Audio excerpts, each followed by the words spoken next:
Welcome to Gold Listening. This is a brand new podcast aiming to give business tips and advice from people in business.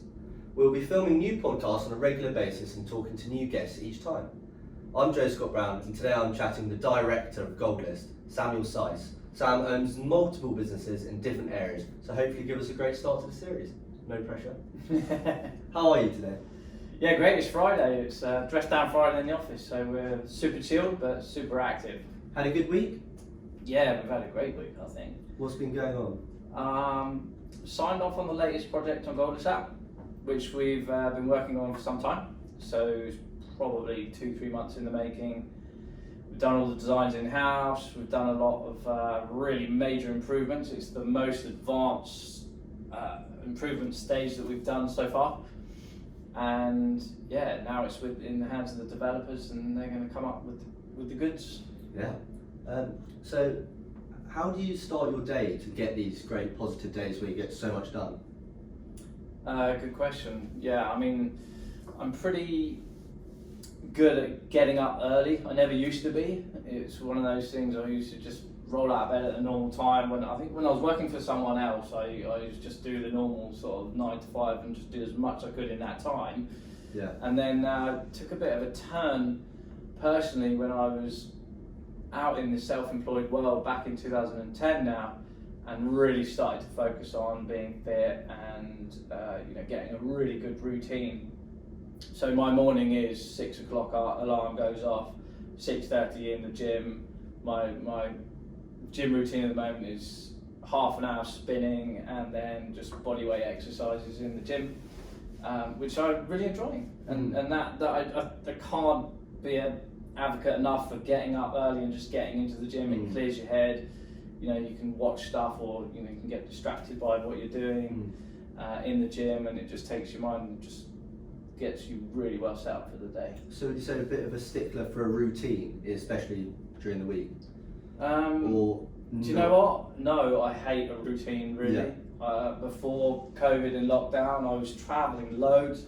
I'm a creature of habit, I think we all are, but no, I'm doing this routine now because we're all in the same boat with regards to how flexible we can be with travelling. So normally I'm travelling loads. Once every week, 2 weeks, I'll be on an airplane, and that would really inspire me to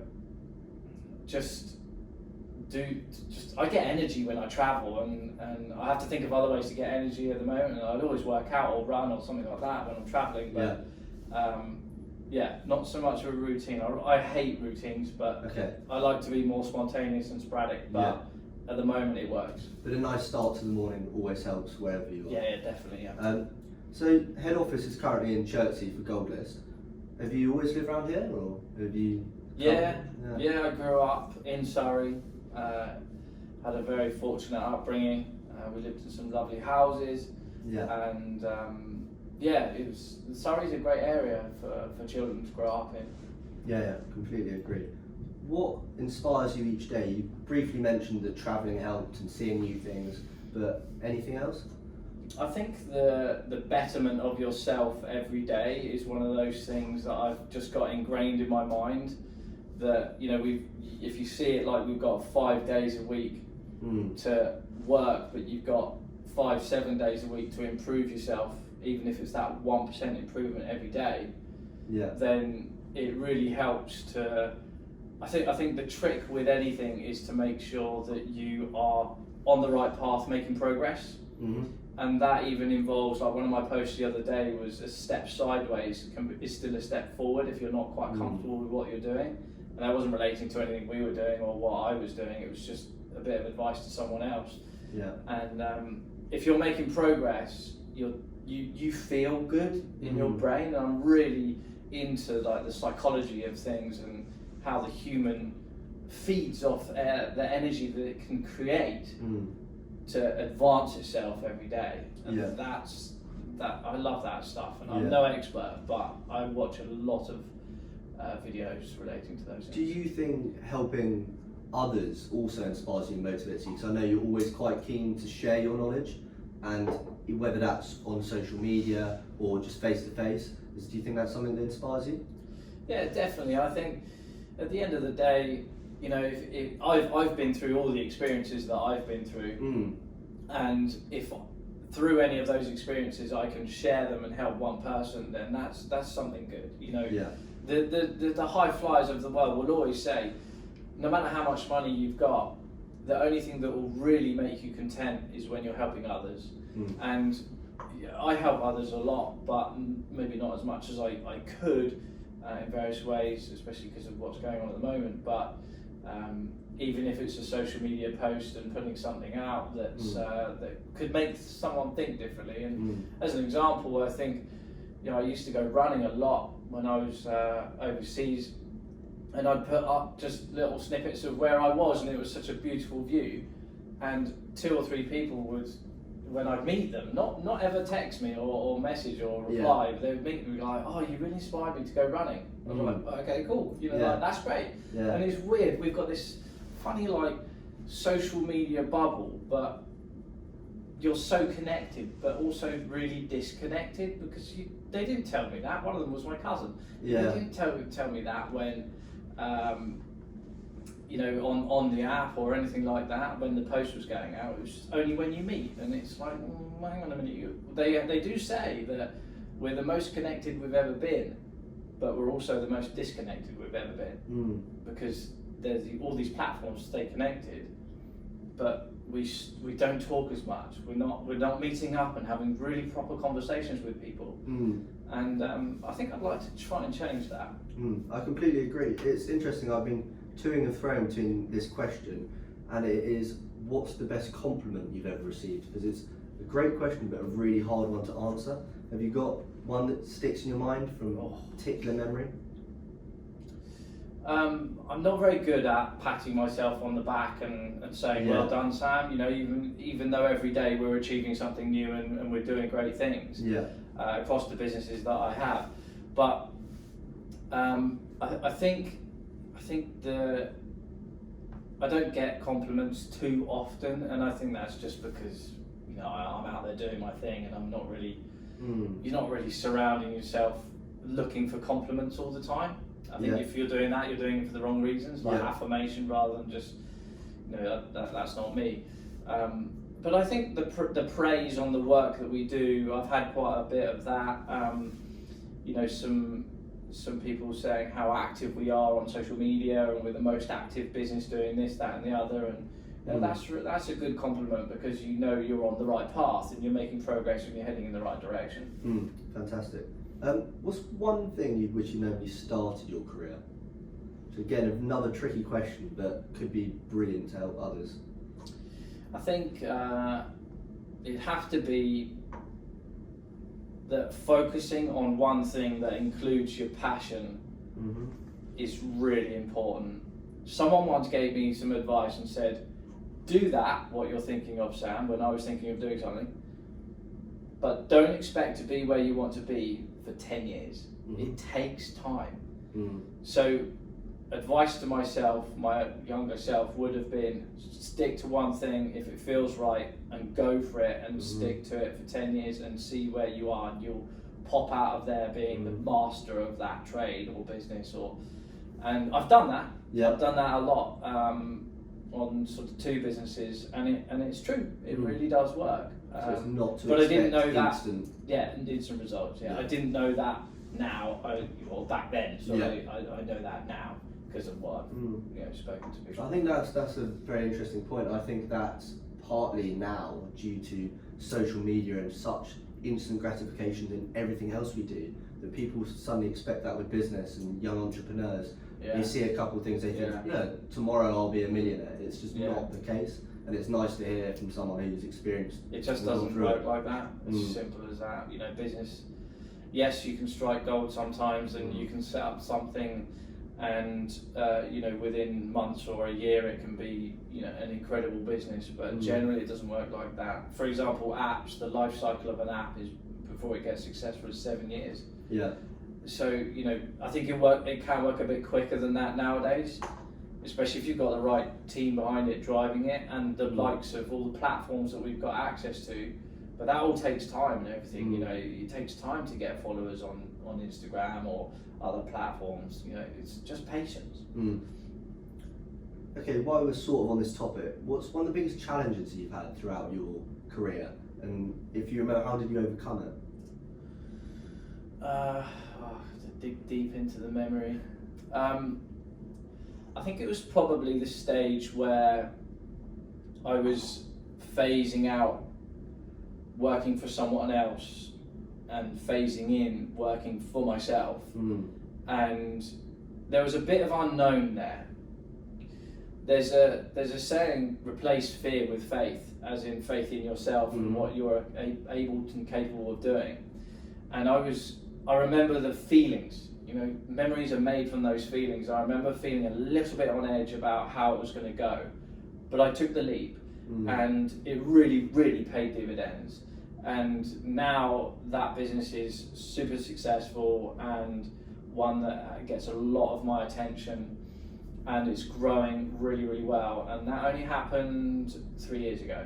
Yeah. So it's not like something I did when I was a youngster. You know, this is, you know, right in the middle of my prime career time, and I decided to make a major change from where I was and what the setup was to going on my own. I knew I could do it. I had faith in myself, and I made it work, and I executed it really well through a lot of planning. And now that business runs like clockwork. Yeah, it's interesting speaking to people. It often is the leap of faith that's the hardest part, but the biggest turning point to a career. And it's often when you go on your own, because that's huge. You're suddenly out on your own, but it can be a huge turning point and spiral up to success. So back to Goldlist. Where did the idea come from? The idea came from quite a few years ago now. I was playing a lot of squash and tennis and gym at a private members club around here, and I've always been quite a good networker. I think there's the saying, you know, it's not what you know, it's who you know, and it actually is true. Everyone in business will agree. So I had this sort of group of people and business connections that I knew, and I was thinking, well, I know all these people in this business and in this club. How do I get them connected up together? And it started to go down the route of quite an exclusive sort of club, if you like, that was all to do with business, not sports. And I quickly realised that it wasn't really that scalable, and everything that I did in the business world was luxury related, and I wanted something different. So number one, I've always wanted to have a scalable business, and number two, so, you know, taking you out of the equation, it would still run, sort of thing, you know, and it can go global. And number two, I wanted to, I knew I needed to have like a different direction than just the luxury world that I was used to, so something else. And that's why we changed it to a retail focused app that was out there to help, is out there to help people on the high street and what we call gold listers like you and me, who go to the high street to find what they're looking for with ease, and it's completely effortless and so on, and it keeps people connected in a really positive way. So that's the sort of journey it started on and ended up at, and there was a lot of things in between as well. But it was about connecting people. It's a fantastic name. Where did it come up with, or how did you come up with it? There was a couple of others that I was working with in the early stages, and I hadn't really thought too much about the name. There were a few things flying around, and we just did some brainstorming sessions, and we just came up with the name back in the day, and the logo is shaped like a pin because it's the G for the gold list is shaped like a pin because of the pin drop it would have on a place. Because it's all about places and things. So I think it's really powerful. I mean, we get a lot of compliments on the branding, on the G, the words, and the app, and things like that. So I think it's valuable in itself. Just that name and logo. It's brilliant. You've briefly explained it, but sort of in a short answer, who does it help and benefit? it helps people like you and me who go to the high street and we want to find something quickly. We want to make sure that we're up to date with all the news, that these shops and places and activities are promoting themselves on the app, so we can find out quickly what the news is about their shops, and if they might have some exclusive Goldlist offers, which is a good thing that we can have on there. And it's just connecting up the people that run these shops that we want to shop in, and it's really easy for us to use. And this new phase, we've transformed it hugely, and the app right now, go and download it, but the app right now is not going to look anything like it's going to look in 1 or 2 months' time.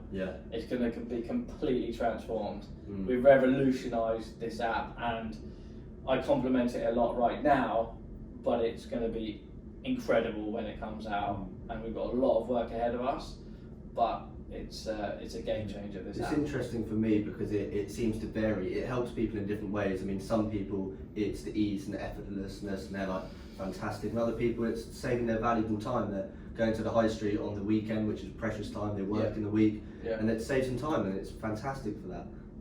What's the future? So you've briefly explained the next phase. Is there anything else in the pipeline that people could be excited for? Loads. Anything you can give away? Or is it all kept quiet for now? The beauty with this app is that it really is limitless. There's nothing we can't do through this app. So I think just stay tuned, stay up to date with our social media. At Goldlist App is the main page on Instagram. It's best to just watch what we're doing. We'll drip feed it out as we go.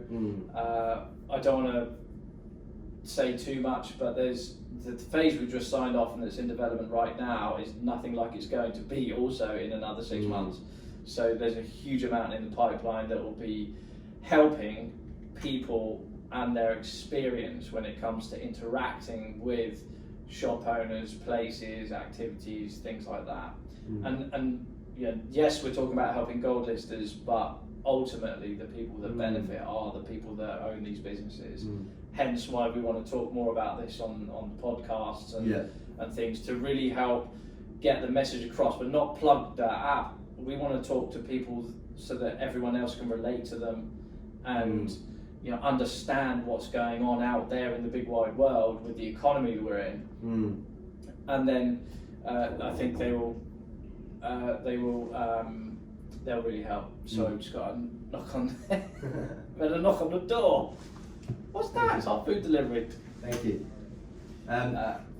We're in a busy office. There's lots of stuff going on. I think the canteen chef just dropped off some stuff for us. Yeah, what? Fantastic. That's service for you. We're in a service dogs. That's service for you. Top service. I think Goldlist, I know there's currently nothing out there like it at the moment, and it is really helpful. But just going back when I mentioned the thing that people love about the app is the fact it saves them their valuable time. How do you manage your time? Sort of day My to time. day? Yeah, your time. Balancing, because you own multiple businesses and you've got to make sure they're all staying successful and running smoothly. How do you try to ensure that you're giving enough of yourself to each one? Yeah, that's a really good question, and that goes back to what I said earlier about the fact that that it takes time to get through things and to focus on one thing. Have the patience to focus on that, and it will come to fruition, but it takes time. For me, I'm pretty good at that. I don't really have a structure to that, too much of a structure. We're in a big open office. All of us are in here from the other businesses as well. I'm not sat in a glass box. I'm out with everyone, and sometimes it can be a bit difficult if we're all talking and all trying to focus. But generally, we have a really good setup in the office where I'll dedicate my time to the people that need my time, or that I can give time to that are in the office as and when that happens. But we're really good at having meetings outside of the office as well. So we're very good at catching up with each other and having that one-to-one or team time together to brainstorm, because I love that. I like doing all the day-to-day stuff that I do, but I love doing the brainstorming, the firing ideas off against each other, and just not knowing what or where our brains could go with the next question that's asked. And it gets intense because we're really all encouraged about the ideas that are coming around, and sometimes we can't keep up. It's like, write that down, write that idea down, I've got that. Yeah. And I must admit, I get told off every now and again for cutting across and saying my ideas too loudly or in front of someone else. So, but that's the way I work, and it works, and no one gets offended. It's just how I think that's when sparks fly like that. I love that, and you need to have the time together to do it rather than just be sat on your own. That doesn't work for me. I'm a team player, and it's all of us together. It really helps bouncing ideas, and it sparks new ones. Yeah. And if you sat on your own, you're just stuck in a little. Yeah. Still on the topic of time, I know you're a busy man, so I've just got one more question, and then we'll round it up. If you could give one tip to someone, to maybe one thought they could consider throughout their career or day to day. Again, a tricky question, but what would it be? Just that one little reminder that keeps you going, whether you're working for someone at the moment, or you're just thinking about starting up, or you're in a bit of a rut with what you're doing. What's a tip you could give? I think you have to, number one, have a healthy mind and body. You really need to be tuned in to your inner self with what is going on before you can give yourself to someone else, as in work for someone else, or even give yourself to your own business. If you're on track personally, everything else comes. So, like my routine of, the gym in the morning, eating really healthily, don't overindulge on anything like alcohol and bad foods and things like that. When you're in that zone like that health zone, everything else comes, and you don't have to force it. I don't think forcing works anything. And give yourself some time and patience. If you are working for someone else and you think you'd be great at doing something else, there'll be a time that feels right. But don't ever be afraid to take that leap, like I have done quite a few times, to get out there and be on your own and have faith in yourself. Have faith in yourself is a big one for me. Well, it's been really great talking to you today. I've learned a lot, I'm sure others will. I think it's a great start to the series. Yeah. If you'd like to get involved or have any suggestions, you can either DM us on Instagram or email, and I'll put it in the description. Thank you very much. Cheers, Joe. Been nice chatting. Cheers. Thanks.